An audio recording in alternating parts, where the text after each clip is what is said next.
시계 방향으로 회전을 시킬수록 사진이 밝아지는 거예요. 셔터 스피드가 느려질수록 사진이 밝아지고 ISO가 올라갈수록 사진이 밝아지고 그리고 조리개가 열릴수록 사진이 밝아진다.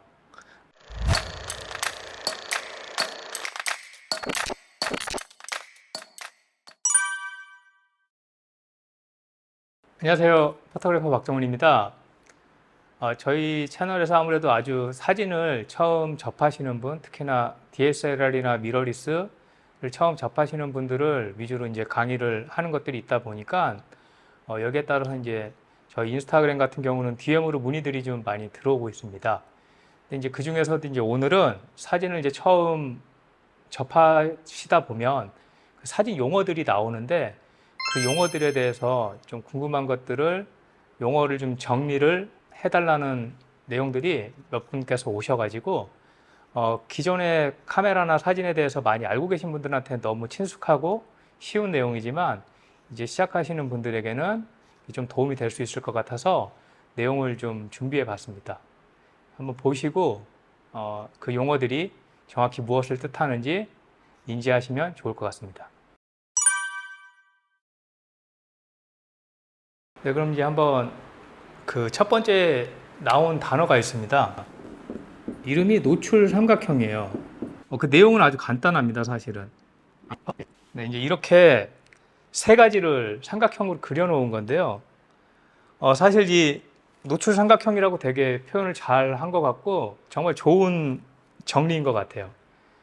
사진에서 빛의 밝기, 노출을 조절할 수 있는 이 세 가지가 있거든요. 그 중에 하나가 셔터, 그리고 ISO, 조리개 이렇게 세 개가 있습니다. 그래서 이 세 가지를 가지고 이렇게 삼각형 모양을 만들어 놓고 노출 삼각형이라고 해서 이론을 좀 설명을 해준 건데요. 근데 이제 여기서 보시면 뭘 보셔야 되냐면 삼각형을 이렇게 그려놓고 이렇게 시계 방향으로 회전을 시킬수록 사진이 밝아지는 거예요. 셔터 스피드가 느려질수록 사진이 밝아지고 ISO가 올라갈수록 사진이 밝아지고 그리고 조리개가 열릴수록 사진이 밝아진다.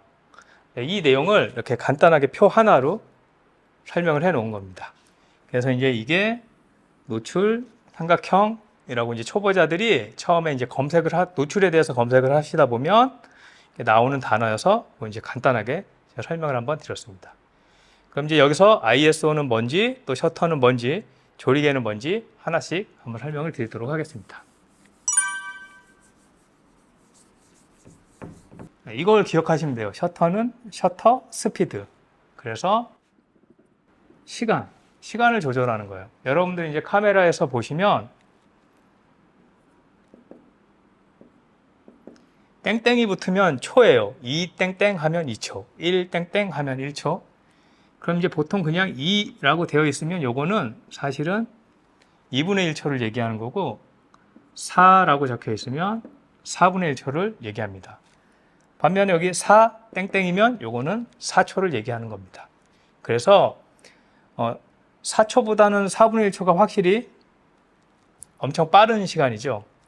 그래서 이렇게 셔터가 열려있는 시간이 짧아질수록 사진은 어두워지고 반대로 셔터가 열려있는 시간이 길어질수록 사진은 밝아집니다. 이게 이제 셔터 스피드입니다. 근데 보통 우리가 이제 셔터 스피드에서 125분의 1초 정도 되면 손으로 들고 촬영했을 때 흔들리지 않는 그런 셔터 스피드다 이렇게 이제 알고 계실 테고 그래서 이제 125분의 1초보다 더 빠른 셔터에서는 조금 흔들리지 않고 들고 찍더라도 안정감 있게 촬영을 할 수가 있습니다. 반면에 125분의 1초보다 느려지는 셔터 스피드 예를 들어서 60분의 1초, 30분의 1초, 15분의 1초 이런 식으로 이제 셔터가 열려있는 시간이 길어지면 그만큼 고정하고 있어야 되기 때문에 사진 자체가 전체적으로 흔들릴 수 있습니다. 그래서 셔터는 스피드, 시간을 조절한다 이렇게 보시면 됩니다.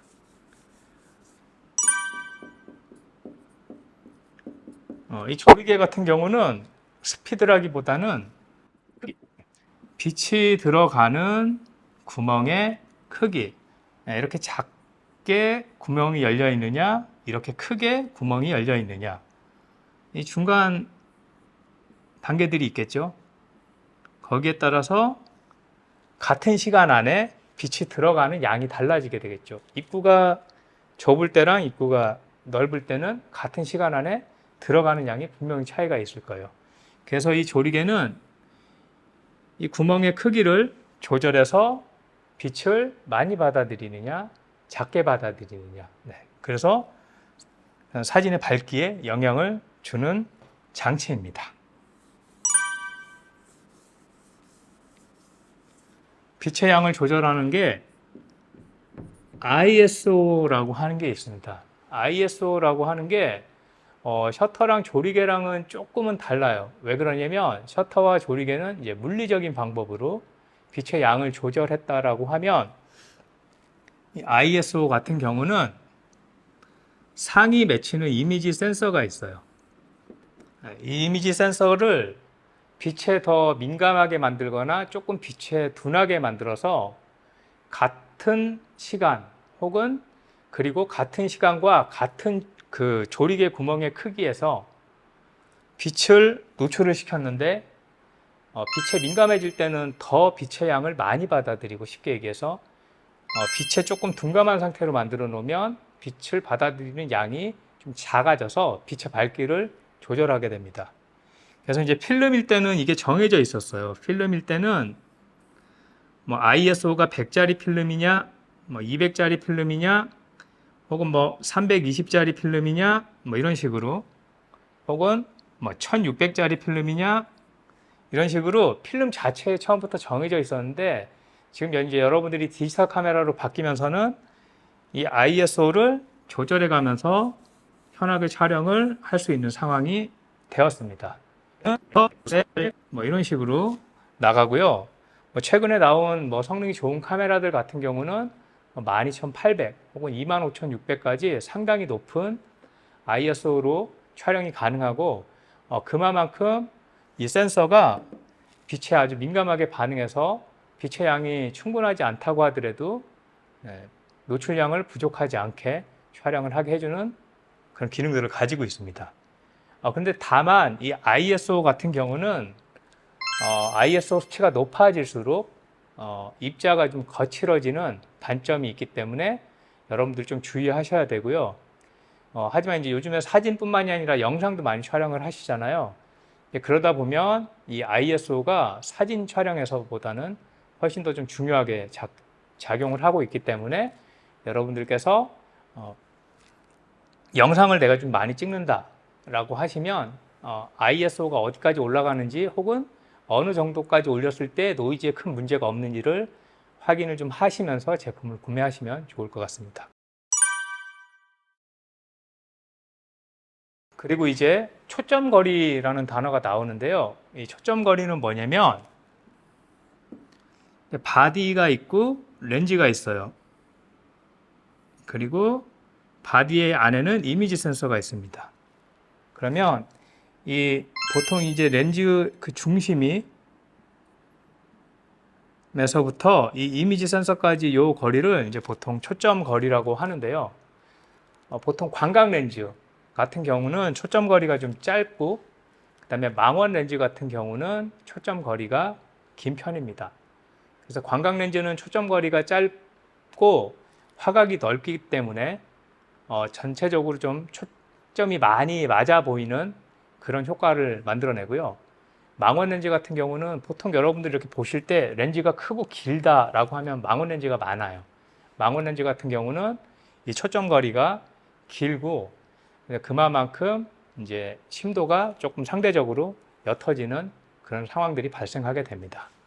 그래서 렌즈의 중심으로부터 이미지 센서까지의 거리, 이 거리가 초점 거리입니다. 그래서 뭐 24mm, 35mm, 50mm, 그 다음에 뭐 100mm 이런 식으로 표현하는 그 초점 거리를 이야기합니다.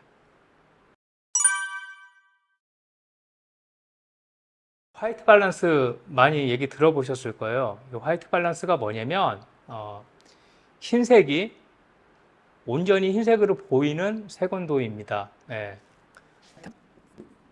색온도를 뜻하게 되는데요. 그래서 보통 이제 색온도가 높아지면 좀 푸른색을, 그리고 색온도가 낮아지면 붉은색을 띠게 됩니다. 기준이 되는 색온도가 있어요. 5200 켈빈도입니다. 5200 켈빈도는 흰색이 흰색으로 보이는, 푸르거나 붉은기가 끼지 않고 흰색이 온전히 흰색으로 보이는 색온도가 5200 켈빈도입니다. 그래서 이제 여러분들 카메라에서 보시면 켈빈도를 조절할 수 있는 곳을 보면 처음 세팅이 보통 5200으로 되어 있는 경우들이 많이 있고요. 그 다음에 우리가 이제 지속광을 사용한다든지, 그 다음에 그 스트로보광, 순간광을 사용한다든지 보시면 그 빛들이 보통 5200 켈빈도에 기본 세팅이 되어져 있다, 이렇게 생각을 하시면 좋을 것 같습니다. 그래서 5200 켈빈도보다 낮은 3200 이러면 상당히 좀 붉은 느낌의 꼬마 전구 같은 게 3200 켈빈도 정도 된다고 보시면 되고, 그 다음에 7500 이런 식으로 올라가면 상당히 좀 푸르딩딩한 그런 색이 끼게 되죠. 그래서 이렇게 새벽에 해 뜰 때라든지 이럴 때 혹은 흐리고 이렇게 우중충한 날 같은 경우도 색온도가 올라가서 한 9000까지 켈빈도가 올라가는 경우도 있습니다. 그래서 이제 색온도에 따라서, 화이트 밸런스에 따라서 사진의 전체적인 색감이 상당히 푸르거나 혹은 오렌지빛으로 왔다 갔다 달라질 수 있다. 요거를 이해하시면 좋을 것 같습니다.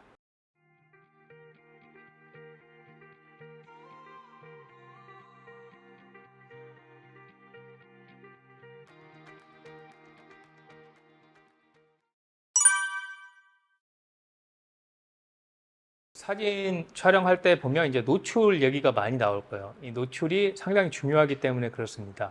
노출이라는 건 결국은 사진의 밝기를 나타내는 거고, 노출이 잘 맞아야 보기 좋은 사진이 나옵니다. 노출량이 너무 많아져서 사진이 밝게 나오거나, 그 다음에 노출량이 너무 부족해서 사진이 어둡게 나오는 경우가 있기 때문에 이 노출은 좀 신경 써서 맞춰주시면 좋을 것 같고요. 사실 너무 쉽죠. 촬영하시고 카메라 액정을 보시면 사진의 밝기는 바로 보이기 때문에 노출량을 잘못 맞췄다고 하더라도 조절하는 건 어렵지 않습니다. 그래서 이제 노출을 좀 정확히 설명을 드리면, 조리개를 통해서 이 빛이 결과적으로는 이미지 센서에 도달하는 그 양을 노출량이라고 생각을 하시면 좋을 것 같습니다. 그래서 이 노출은 사진의 밝기, 이것만 정확히 기억을 하시면 될 것 같습니다.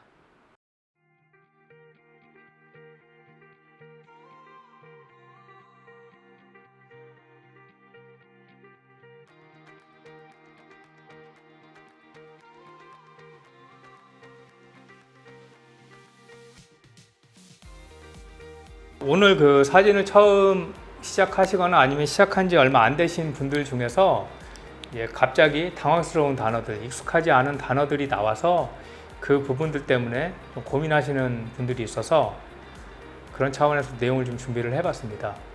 오늘 보신 내용이 재미있으셨거나 도움이 되셨다면 구독과 좋아요, 그리고 알림 설정까지 부탁드리겠습니다. 감사합니다.